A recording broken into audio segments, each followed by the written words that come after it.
Hello, welcome to Bound Sisters. I don't know. Okay, this month, what is this month? May. May. We read December. Miranda, me, picked The Rainfall Market by You Yeong-Gwang.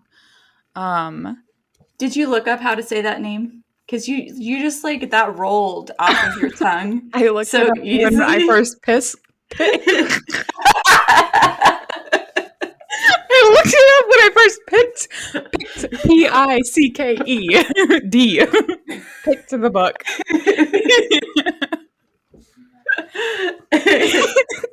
Okay, Miranda. I didn't know what kind of show we were having.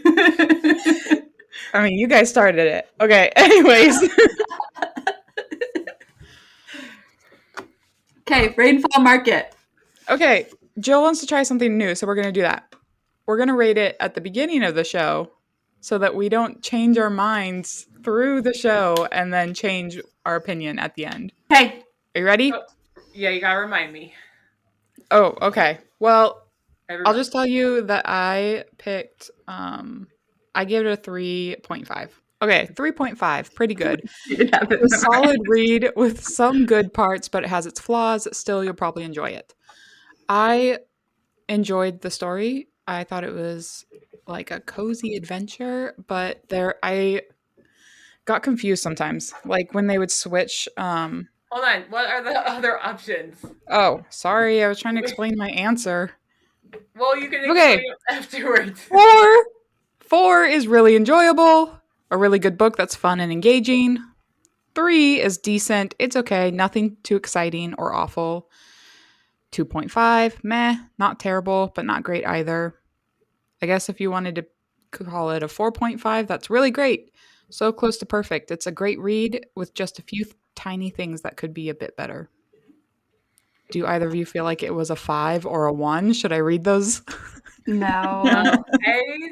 I think I would say a 3.25. Not an option, but I would say I don't know. I do a 3.5. It was pretty good. it was pretty good. It's something that I would tell somebody else to read. So There was one point that I was reading it and I was like, I kind of feel like it's a kid's book, and then it wasn't. Well, it's not that it wasn't, but there was they were like blood everywhere. Well, at the end. Yeah. The way that they were describing I don't know how to say it. Dokkaebi? Whatever. It reminded me of like the BFG kind of. Mhm. So I just kind of imagined. Did anybody look up like a picture of what these things are supposed to look like? Do you not have the book? I do. Is there an illustration? Characters, and then it has the pictures and it the doesn't description. Have because it describes like their limbs are like different proportions. Like they're tall, but they have like short limbs.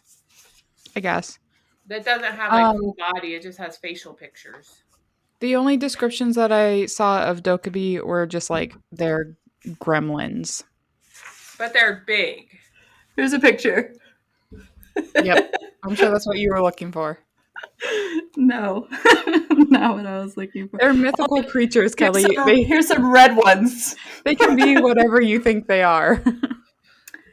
It's true. Well, like at the beginning, it said that they looked human. These things don't look human. Yeah, and like the pictures at the front, they do like resemble human faces. Like it looked right. Like to me, they were human, but their proportions were different. Like like slightly off. Like shorter legs, longer arms. Like cavemen. Said that like they had horns because the owner of the bookshop, she was like, he has to be younger because he has a small horn. I just imagined. I like how you're in the middle, like he's a unicorn. Well, she said a small horn. I don't know. Maybe it was off to the side. I don't know. I don't know. But none of them have horns in these Yeah. pictures. There's a lot of conflicting information here, guys. Yeah, I don't really trust these pictures because the Grom or whatever, the manager of the casino, they describe him as being mousy like, and that does not look mousy Mousy. to me. Like his nose should be longer and his jaw and mouth should be further back. That illustration makes me feel like he's gonna help me with math in a school book. What was that one cartoon where the guy was he would draw himself as a superhero? He was a little white round bubble dude. Oh, that's gonna drive me crazy I because have no idea. I have no That's idea. a great question, Jill. Let's dive into that. He looks like he would have been the bully in that. He's a bully in some 1990s cartoon show. It might have been the 2000s. Or like this guy, what's his name? Durov? Why does he look like his mouth is floating? Why is his mouth floating there? Anyways, illustrations, 0 out of 10. I did find it interesting that Saren is backwards in hers and we don't see her face. And also in the book, the only description we really get of her is that she has short hair. Also, she's way more realistic. Even from the back, she looks more like a person. Yeah. And less like a cartoon character. I just always think it's I'd like to speak to this artist. I would like to speak to this artist, and I would like to multiple artists. I would like to know what their thinking was, because this is probably this guy here. What's his name? Toria. That's probably closer to what I was imagining. Yeah. For their faces and stuff. Everybody else just looks like a weird cartoon character. Anyways, carry on. Okay, what I was saying. Sorry. Saren not facing forward and us not getting a description, I think makes it easier for us to put ourselves in as Saren, because then you just imagine yourself in the story, and I think it's interesting when authors do that. Interesting. Especially in a story where you're supposed to be learning about accepting the life that you have. Is that a lot for you, Miranda? I love my life. It's the whole when she showed up at the old lady's house and she gave her a little bamboo tree, and she was talking about bamboo and how it I thought that there was going to be a lesson there.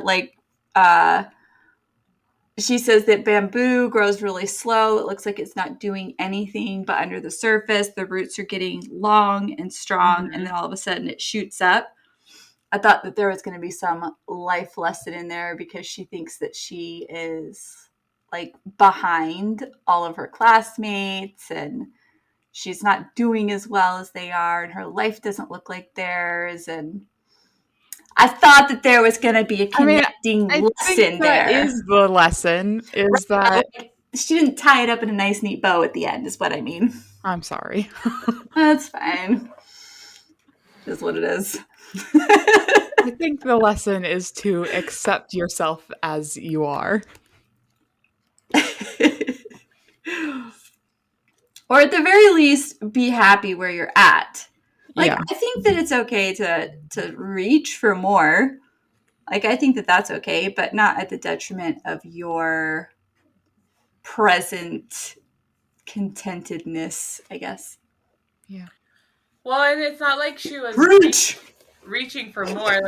She just, I don't really understand how the system works. So she had the golden ticket, and I get that gave her more privileges than other people, but other people got a golden ticket. Other people couldn't see the orb that they picked. No, I don't think they could get a preview. How are they supposed to know that that's the orb they wanted? I don't know. We weren't a part of that. They just walk up and they're like, sure, give me this one. I hope it's better than my other life. I mean, I feel like the market was not set up actually to make their lives better. It was just set up for what's his face? Because didn't To just steal from like their yeah, it wasn't didn't Duroff like make the market? Well, not make it, but like Or he was the one who it picked the was people. yeah.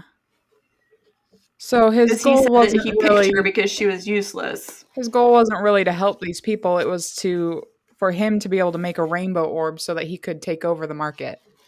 So I assume that they probably just had to like pick an orb and be like, "Great, thing. awesome." Probably. My life is so terrible, anything is better, sort of thing, I And the think. guy from the book was in at the end. He was in the market at the end. Yeah. So did Is he that Yeah. ever how- actually leave? Right, so how did his book get out? Because he Duroff. was like talking about this happy marketplace and how his life is so much better. I don't know. That's very. Things are not explained. There are some questions did left think- unanswered. I did think it was interesting though, like her trip, her like stops along the way seemed like very brief. Like every time she went into a shop, she didn't like spend a lot of time, and she would like preview these orbs, and I feel like she'd just be like, "Oh, this is what I want. Take me to find this orb," and then she'd like preview it, and like very quickly she would just be like, "Oh, like what when she wanted to be, she wanted like the job." I'm trying to think of like multiple orbs that she looked at, and my brain can't talk about them all at one time. Well, she wanted to Um, go to like the good school, yeah, and she then wanted that to, kid wasn't happy at the good school. right, but it was like very quickly into it. She was just like, "Oh, never mind. This person's not happy. I don't want this life." And it's like she saw such a small glimpse of it, and she was like, "This That, one instant makes the whole life not worth it."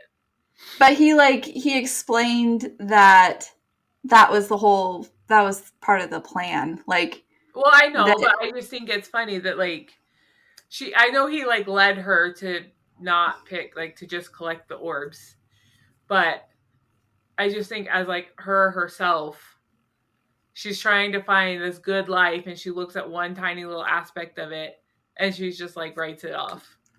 Well, I think that that's kind of like the narrow-mindedness of thinking that your life is terrible, right? Like you didn't have a bad day, you had a bad moment that you turned into a bad day, sort of thing. Like Yeah. you don't have a terrible life. I mean, some people have really hard lives. I'd be like, I will give you that. But there are some people also that have really hard lives that are still very happy. So it's possible. Well, I think with the orbs, it's like a comparing yourself to someone else, and you're only seeing the small portion of their life, and you're not seeing their whole life, and that's That what was you're also basing. something like it wasn't her. She wasn't seeing herself live this life. Mhm. She was seeing somebody else's in. I don't know if it was their life or just. It was their life because then she met all those people in the Well, dungeon. maybe Yeah. that's the life that they were really living, and she would have. That's what I don't So, get. I Like, mean, at the beginning of the book, they all got an empty orb, and they put like their worst moments into that orb, and then that was the orb that she found later. oh, So they had like given these memories to the orbs, and she was watching their worst moments, and then being like, "Well, that's not the life I want." Moving on. okay, that does make sense. Okay. Did they understand that they were just like these were the exact same orbs that came when they like got paid for their bad memories? I feel like no one really understood what was happening. They were just Like, like, "Well, I think let, I'm going to get a really good life if I do this thing." like let me take somebody else's bad memories because my bad memories are really bad. So I'd rather have somebody else's bad memories than my own. Okay, wait, speaking of bad memories, I thought it was wild that at the beginning of the book, she read that guy's book and she's like, he's been to jail multiple times, like struggling. I am just like him. Like, And this is going to help me. she's like a teenager. I think she's Gets like out of in high school and school she or goes something. to like taekwondo afterwards. Yeah. She's like, me and this guy who can't stay out of jail, we're the same. So, how do you think Isha helped Saren realize that the life she truly wanted wasn't about wealth or success? I liked Isha, but I wanted to kind of talk about the cat because I think it's important that Saren didn't do this by herself. Like the whole journey. Yeah, Like, I feel like if she, because at the end, they, like her dad in a memory says, I have it highlighted. I just have to. he was like talking about her running or something, and then he was like, "You can be whatever you want to be." Okay, Dun, wait. dun. No, okay, not her dad. Well, her dad does have a good quote. But at the end, when she's back with her mom and they're like mending socks, her mom says, "So why is life like a holy sock?" And she replies, "It's because we mend the holes with our loved ones." And I think that having Isha kind of helped her with that, just like realizing that her life that she has is good because of the people that she has in it. And if she had just done like the journey on her own, then it would be like, well, I got here by myself, versus like I got here because I made friends with the Dokubi and I made friends with Isha and I helped these people along the way, sort of a thing.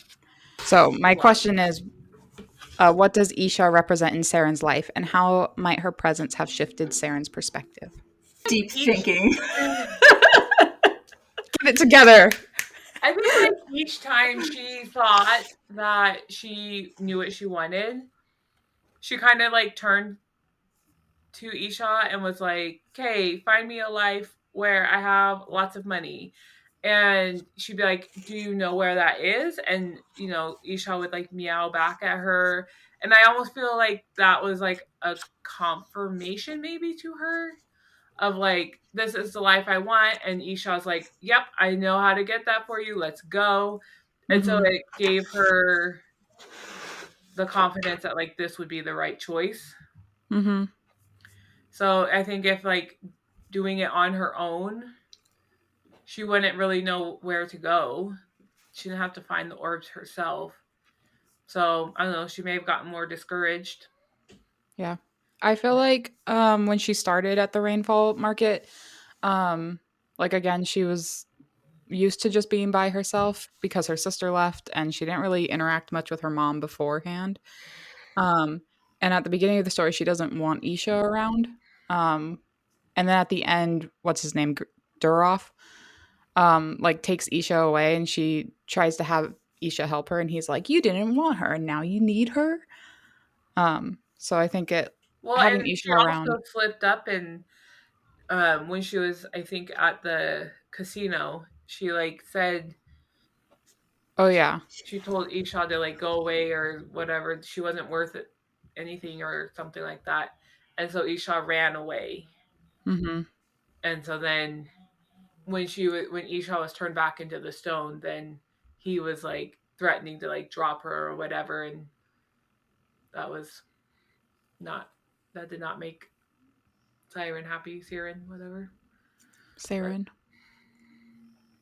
But I thought Isha helped her learn to lean on others instead of trying to just do everything by herself, which I think is important. Well, also like when she was going around to each of the shops, like she was making friends with everybody at the shop as she went. And Mhm. I'm not sure if that had anything to do with Isha, but um like I think it just, and then all of those people showed up at the end to like help her fight Mhm. the bad guy. And so um I don't know. I think that I mean, her there's something relationship to be said with about not being isolated. the food eating competitors was definitely influenced by Isha because by herself she never would have like entered that competition or been able to win it, right? Like she kind Mhm. of Well, I thinks mean, she entered not thinking about Isha, but she definitely thought about after that other guy with the two heads. yeah, when She's she like, found like the we loophole. came in together. How So convenient. I thought that was funny. Like one bite. Yeah. It was kind of nice that she kept getting like extra money. She's That's like, true. oh, I won this money, and oh, I won this money, and she got Right. lots of extra money. Did she ever So, actually spend it? Or was she just doing like various acts of service for people? Well, no, she well, had she to spent buy the money that, yeah, well, and she spent the money, on food for each shop, on room service. yeah, she said that she spent a lot of money on that, and then she had to repay the owners of the restaurant place because Isha had like broken all the tables and chairs from eating the food. But she bought like the perfume, and she I think bought she a had to buy book. something from Yeah, each of the shops in order to get an orb. yeah. So But she then she was somehow also walked away with money from those people. No, no, she walked Walked away away with with like merchandise. Oh, I guess. She did walk away from the casino with like 5 gold bags, or she was supposed to. yeah. That's because she had the coupon, and she won all that money from the one gambling game she did. That is just like a casino owner, though. Like, he's like, oh, you took my money. And so Right. now I'm going to want to make you gamble more so I get it back. Oh, you keep winning. Gamble some more. I know he took her to like some weird, Like, back room. yeah, like it's some dungeon or something. I'm sorry, I'm not going into a back room with somebody I don't know. I mean, that was her first problem right there. Some strange I mean, creature that she I is a don't know. child. I will be teaching my children. Do not go into back rooms No back with rooms in mythical the creatures casino. you don't know. How did Saren's interactions with the Dokkaebi shape her journey or help her grow? Do you think she would have discovered that same thing about herself without them? No. She had to go and help each of these people in some way to I make a don't know what friend. she discovered about herself though through the interactions. Like I think she was herself the whole time. I think her perspective maybe changed, but or what she thought she wanted out of life, but she seemed like a very kind, friendly person to begin with. Like even before she went into the market, like she made friends with the old man and then like she's just like making friends with everybody. The only person she didn't make friends with was the cranky lady at the beginning. Emma or whatever. Who she did kind of make No. friends because she sent the like spider thing after her to watch her. Yeah, but I don't know if it was a watch protect watch or a watch like follow this person. I think she knew about Duroff though, and that he was following Saren. But why did the spider try to kill her? Oh, I don't know. It attacked her. What's the spider from Harry Potter? He wasn't good or bad. Aragog. He tries to attack Harry. That's how the teacher says it. Aragog. When he's doing the eulogy. Thank you, Kelly. This has been Impressions with Kelly. You're welcome. I take tips. Well, I don't know. I don't know if that lady was necessarily on her side, but even like Duroff seemed like he was her friend. Like before we found out he was a bad guy, like he seemed friendly. Mm-hmm. And then she met like the boy in the bookshop, and she learned about him. And then when she learned about him and she met the other boy, she was like, "Oh, like you guys were friends." Yeah.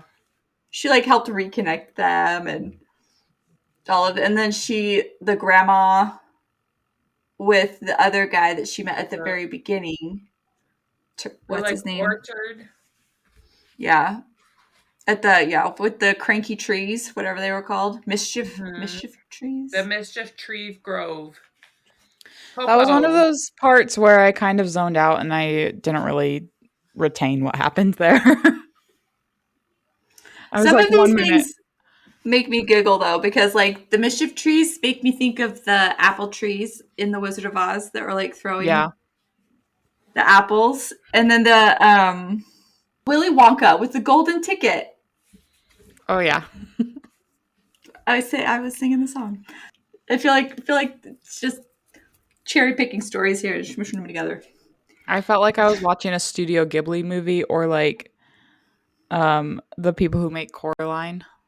That it could have been an animation type of movie. Oh.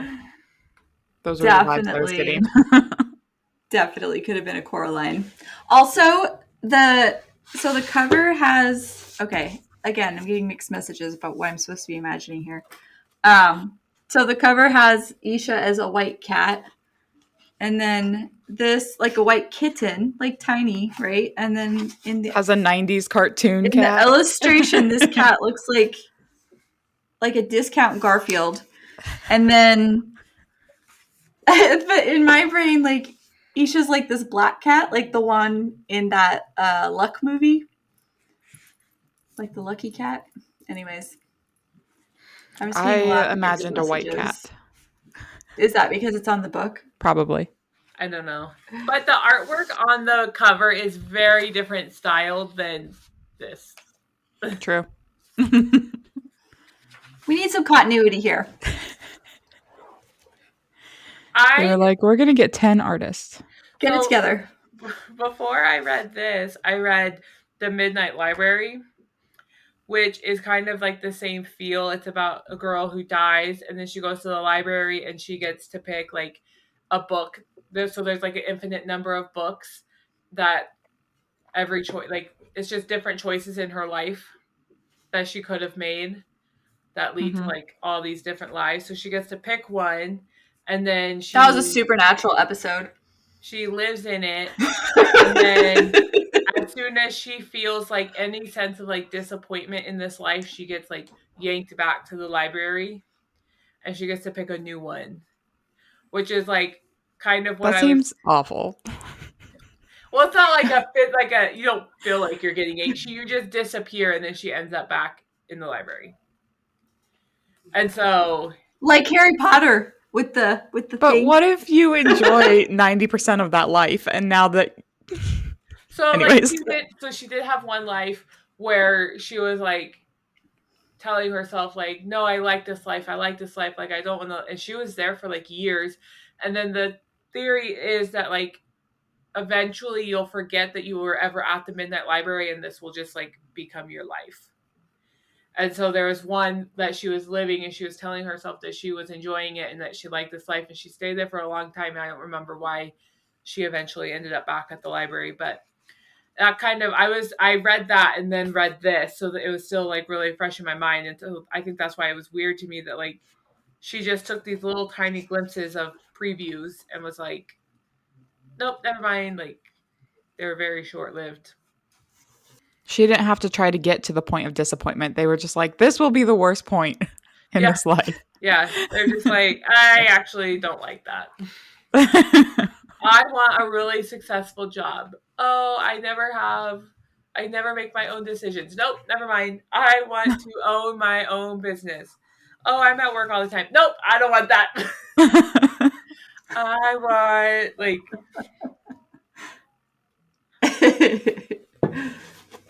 I don't understand like where to marry somebody I love turned into like what that turned into. Where it was like the couple fighting over money. And I guess that happens, but I don't know. I don't know how like those two dots connected, because couples who don't love each other argue about money also, maybe. I don't know. I don't know. I feel like all the other dots like connected really well. Mm-hmm. And that one was a little bit off for me. I don't know. I would agree with marrying someone you love. Yeah, I feel like that would be a good choice. But maybe like just in the context of her life, like she came from somewhere that she didn't have money. Mm-hmm. And she was hoping like that was something that she wanted as a better life. So to marry somebody and still spend your life worried about money, like I think that was an aspect of her life she didn't want, because everything else was like successful job, successful, what like elevating her life. So I think to be like, oh yeah, I want to marry somebody I love. Oh wait, that's not gonna fix my money problems. Never mind. Oh. And then she didn't even get to see what it would be like to hate your life if you had money. She didn't even get to see that. She got gypped. Okay, well, I have one more question, and it's kind of a left turn question, but water and rain show up a lot. It's the Rainfall Market. What do you think rain symbolizes in this story? So when I was looking up, or when I was thinking about this question, I was looking up specifically what does rain mean in like Korean culture, and it brought me to this article about K-pop, like K-dramas. So I'm going to read you this passage from this K-drama because I thought it was interesting. In the visual narratives of K-drama, rain is often used as a symbolic resource that reflects the emotional state of the drama of the characters. So one thing that I learned about reading this article is I don't watch a lot of K-dramas, but in a lot of K-dramas, there's always a scene. That's something you didn't know.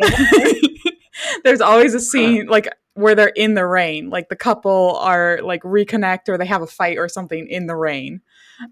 Weird. Interesting. When there are moments of sadness, heartbreak, or conflict, rain can intensify the dramatic atmosphere, encapsulating the vulnerability and melancholy of the protagonist. Moreover, rain can function as a purifier, representing emotional cleansing or new beginning.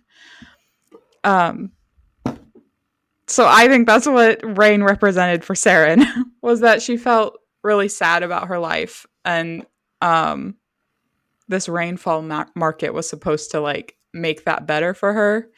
But I think in the end, it just kind of changed her perspective on her life and what she wanted out of it, I guess. Rain, yay!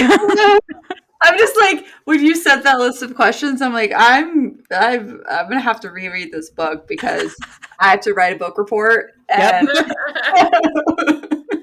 Well, I mean, I guess if you want to like dive into it, right? So it's the Rainfall Market, but they don't actually have any rain in the market.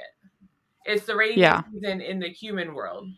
So her human life that she is like trying to leave is where the rain is, and then this place is supposed to be sunny and like changing, and wasn't there a storm or something though when she was at the explosion? Yeah, there was place? a storm, and she had to stay with Nicole.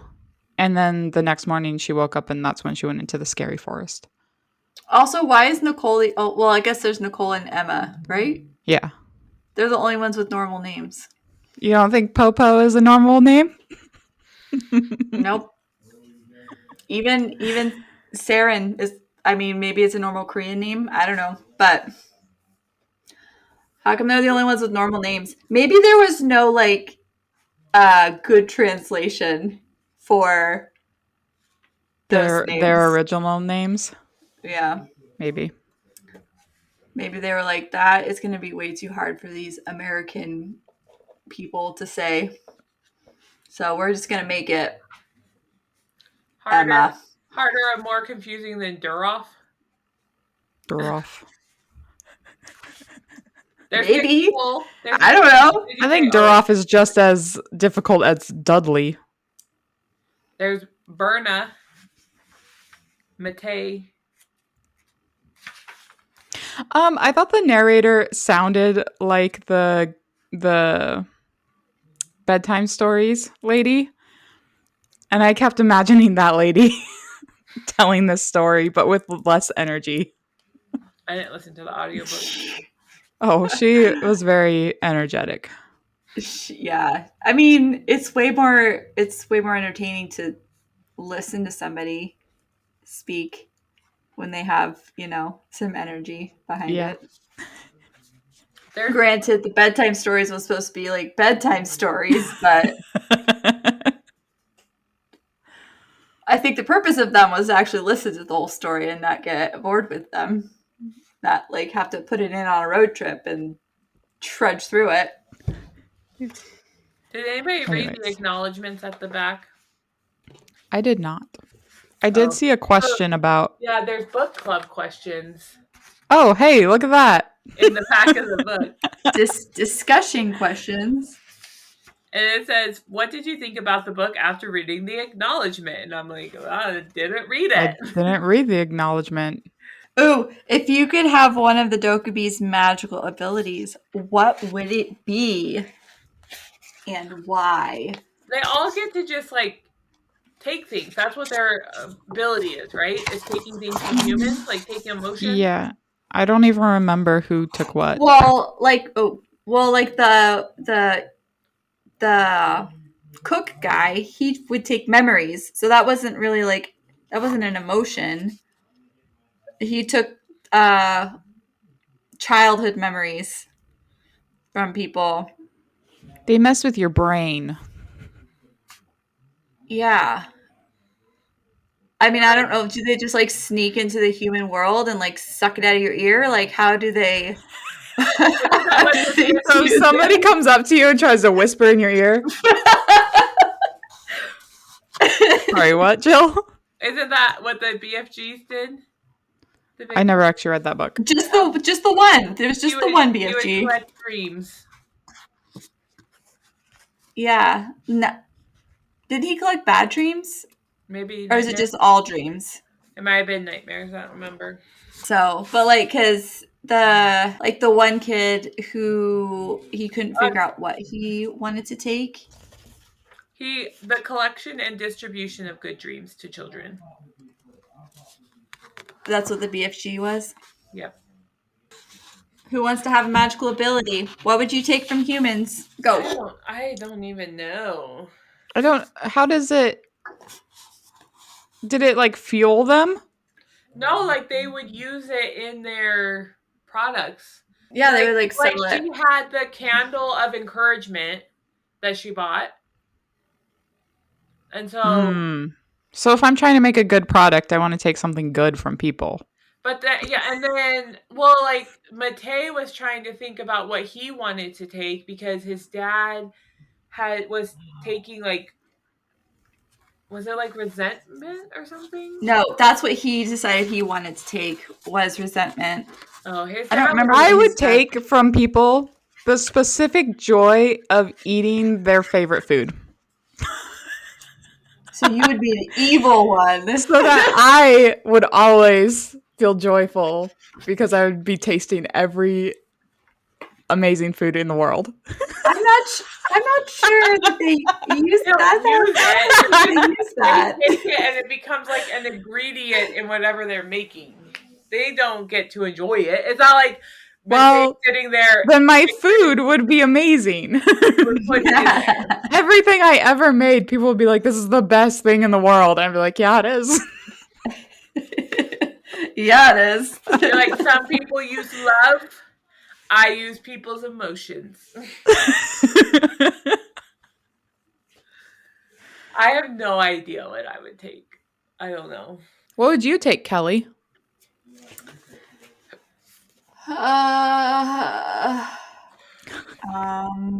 Well, no one's enjoying their favorite food anymore because I'm taking it. You're the only one who got up with something. I would want it to be something that like people were happy that I took it. But I don't know what that would be. Depression. Sure. I collect everybody's depression. People's anxiety. Yeah, but then like at what point do you just collect everybody's worry and then nobody's worried about anything and then we just have a bunch of like... I think anxiety is like an extreme version of worry. I'm not going to take all your worry, just the debilitating worrying. Okay, so you're talking about like chronic illness, not just like Jill's going after the sick people. Yeah. You're talking about showing people to enjoy their food, and I'm out here like, let me help you live your life. Hey, I'm only taking their favorite food, and Right. I'm taking the joy, that just the feeling, But then, like that essence. so do they have to feel it before, like, so let's say my favorite food is pizza. If you take that joy, am I never going to enjoy pizza again? Or was it I just don't in know. that moment, I was so happy and you were like, that's mine. That's fine. Give it I to think me. in that Feeling moment, I'm in taking it. your heart is mine. You can enjoy Like it later. when you're eating something so often and you love it, and then you just eat it, and you're like, it's just not the same this time. That was me. You're like, when you hit the like 20, you're like, I can eat this every single day. And then you're like, oh my gosh, I can never eat this again. Yeah, that was me. That's Miranda. Got it. That's right. That's when Miranda showed up and sucked that right out of your ear. I don't know where else it would go. I don't know. Your nose? I mean, I wouldn't want to suck things out of people's nose. I wouldn't want to suck things out of people's ears either. So I don't know where it's coming from. I don't know how they're I getting think it's these an things. aura thing. I need to know. You just walk past. I have unanswered questions. Here's a sad question, and it's sad because it's not sad. It's just sad. This book is based in South Korea, were there any cultural references that have similarity? I can't read similarities in your culture. For Why is that example, sad? hold on, I'll tell you. Oh. Are there Dokubi goblins in your culture? How are they portrayed? I am American. We don't have a culture. Like, we don't have any of these things in America, and unless you have brought it, unless it's been passed down to you through, this is something that I've talked about before. I don't know if it's been on here that I talked about it, but I know that I've discussed this with somebody. I feel like it was one of you. And we don't, for our family specifically, I see all of these. Okay, I'm all over the place right here. Okay, at Christmas time, one time there was a church Christmas party, and it was all of these oh my gosh, the Asian islands, all of Polynesian people, and they showed up and they threw a party Polynesian style, right? And I'm like, what even direction would I take? What even direction would I take if I wanted to celebrate my heritage at Christmas time? There are no traditions. And you guys are very quiet. There are no traditions. You just have a lot of energy. I'm processing what you're saying. I have some hurt feelings over this, that we don't have culture. And I feel like that America is just like that. We don't have a culture. America doesn't have a culture. I feel like maybe you're generalizing our situation to the whole country. Probably. I feel like we just don't have strong ties beyond our parents to our family at all. And so we personally do not have generations of traditions. I don't know that that's the same for everybody. That's true. Maybe in other people's families, their immigration status did not go back as far. And so they have a little bit more cultural ties. I don't know. I mean, I think even so just working at the hospital, you get people who are just travelers, and they have they'll just be like, oh, I'm from Wisconsin, and in Wisconsin you do this. That's the culture, their whole family's from Wisconsin, and this is how you celebrate Christmas in Wisconsin. And so how do they do that? I need to ask my husband. I need to fact check. So, you meet different people and they're like, oh yeah, my family is from here and this is how we do this holiday or whatever. Mm-hmm. And I think we, as the three of us, don't have that.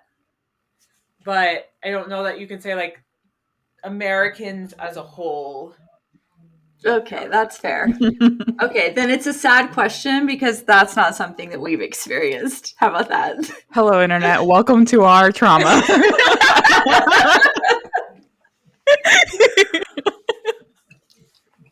Did you want to get to know us personally?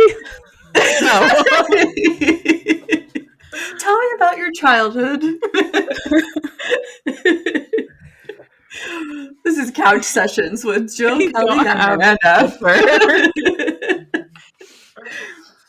So, anyways, that's why it was a sad question, because I remember like when we lived in Iceland and they had this. I never lived in Iceland. Okay, this is something else I've thought about because I was looking at pictures when I realized how much older I am than you guys.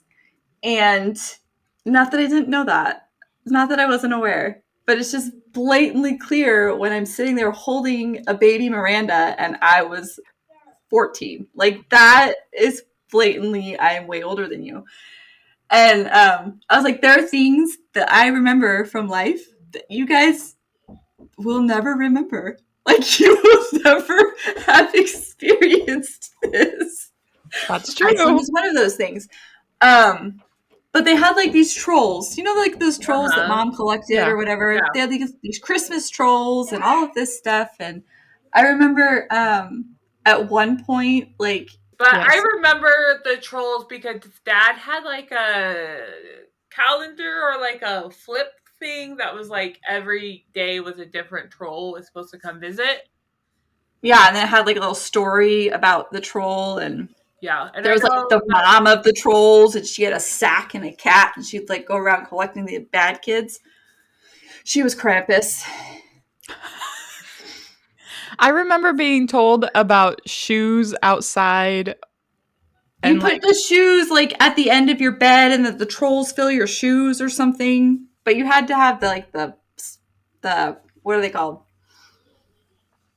The clogs. Like the wood. Oh.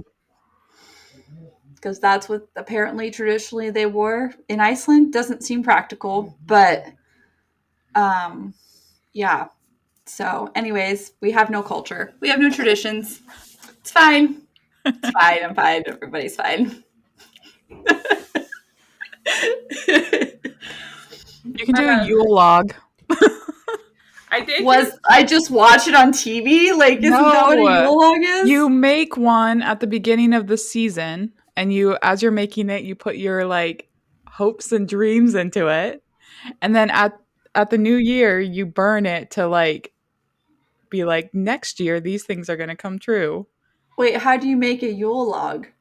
With arts and crafts. Oh, I was imagining like cheese. Cheese? Yeah, cheese log. It's a log, like a piece of wood, and you put candles in it and like evergreen on it, and like berries. My brain was like, Kelly has a ball of cheese and she lights it on fire. She's like, happy. You want me to make this?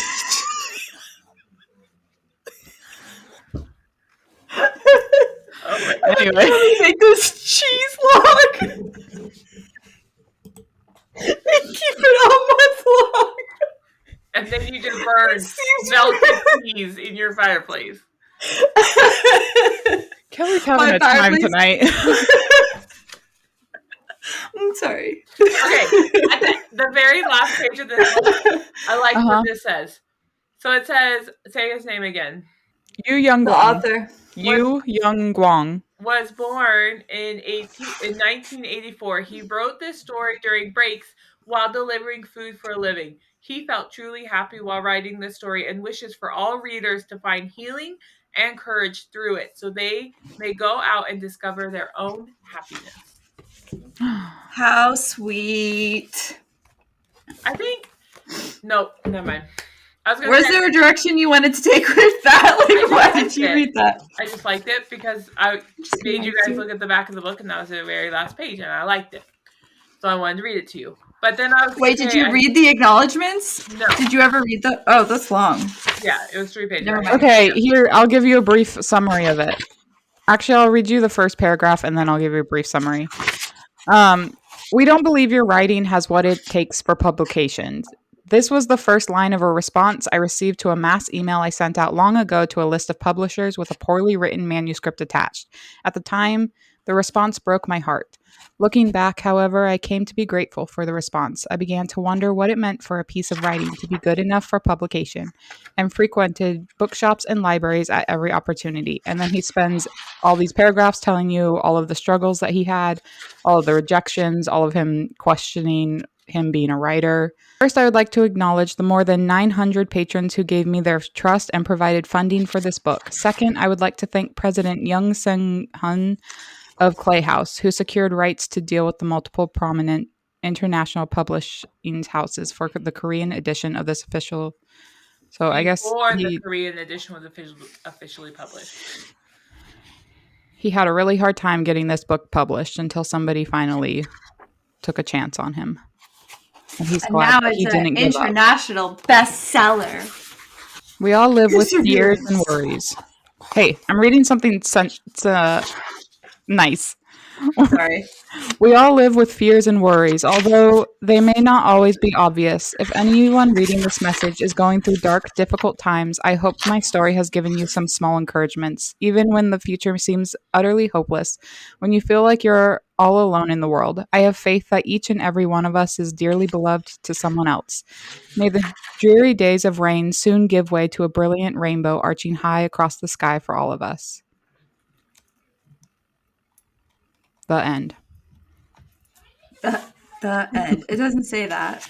Yeah, it says You Yeong-Gwang, but I do think it's interesting that her, so you would think that she goes to this market and she realizes that, she doesn't want to change her life or whatever. She's going to be happy in her own life. You would think it would end in this nice little pretty bow where her sister comes home and it's just everything is perfect now, but her sister never does come home. I think her relationship with her mom is better, right? Yeah. But I think she ends up talking to that boy. The college boy? From Taekwondo. Oh. He's like, oh, I'll come train with you. And she's like, it's just walking up my stairs, but okay. Yeah. But I think things don't have to necessarily change. I don't know that anything about her situation changed. Her perspective changed. Yeah, just how she was viewing her life changed when she came back. Yeah, and I think the idea of community for her got stronger. Mm-hmm. So I like that. I also don't think it's helpful for anybody to walk around feeling like they're a victim to their circumstances. And that's exactly what she was doing. She was like, if this circumstance changed, then my life would be better. It's this circumstance that's making my life this terrible life. Yeah. You can't walk around being a victim to your circumstances. So, boom. Rainfall Market. Don't be a victim. But how's the book? Next month, we are reading. That was Kelly's transition noises. Fade to black. We are reading a book talk book, right? Yep. So The Invisible Life of Addie LaRue. It was on my shelf. That's one of the main reasons why we're reading it, is because I needed to pick a book, and this was one on my shelf already. And my sisters have decided that I'm not allowed to pick books I'm not excited about reading. Yep. So, since this is one I had already picked out, we're gonna go ahead with this book. So, it is set in France and New York, so we're gonna lean into it's set in France for the challenge thing, for the rules that Jill likes to box me in with. I just made the suggestion that we did the world challenge, and Miranda came up with the rules. Okay, I did. Okay. I think you're complying with the rules. Is it acceptable? I've accepted it. Okay. Okay, so, the thing is really short. It says, in a moment of desperation, a young woman named Adeline meets a dangerous stranger and makes a terrible mistake. It will be 300 years before she stumbles into a hidden bookstore and discovers someone who can remember her name, and suddenly everything changes. So basically, she trades her ability to die for nobody ever remembers her. So That's an interesting way to call death. I mean, it's an ability that she doesn't have that ability. I have the ability. Anyways. It's the thing. Anyways, so nobody ever. Did you have audio still? Oh no, I muted it because the kids were being loud behind me. I just saw Jill over there like miming. I was wondering why nobody was reacting to what I was like, okay, just ignore me. She's like.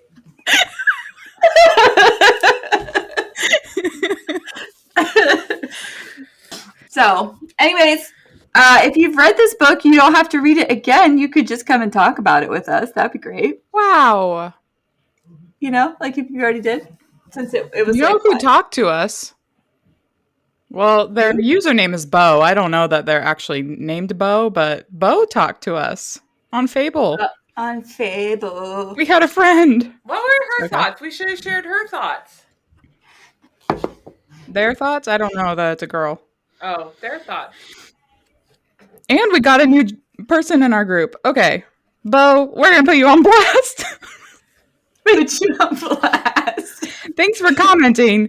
We're going to share all your comments now. I think the drawings are cute. They're technically public anyway, so that's it. The drawings are cute. Sorry. There's more. I just got distracted. Thanks for your contribution. It was really that was mine. meaningful. It says she, her. Okay, she thought the shadow that Berna sent, she thought it was going to be Isha, and that her behavior was weird. Yeah, her behavior was weird. She was a weird one, that Berna. The "I won't let you have your way, mark my words" attitude scared her. Makes sense. Was that because she thought that she was working for the Darif guy? Darif. Yep. She's like, oh, she's going to go collect all these orbs for him. I'm going to make it not so. She didn't like the black spider. I mean, it was not her favorite animal. That is fair. Those are the comments.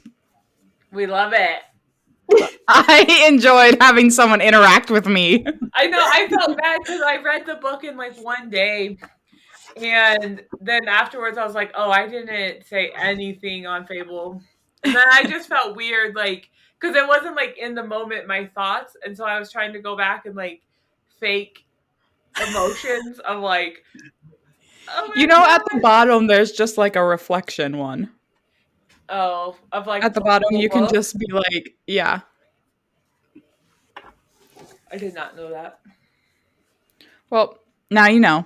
Now I know. Okay. Alrighty. Well, we'll see you in June. Happy birthday, Kelly. Oh, thanks. we don't need to talk about it. So bye. Goodbye. Hey guys, thanks so much for tuning in to this episode. Don't forget to subscribe and then follow us on whatever social media platform you use the most. The link for next month's book is going to be down in the description below, so grab your copy and then make sure to share all your thoughts with us.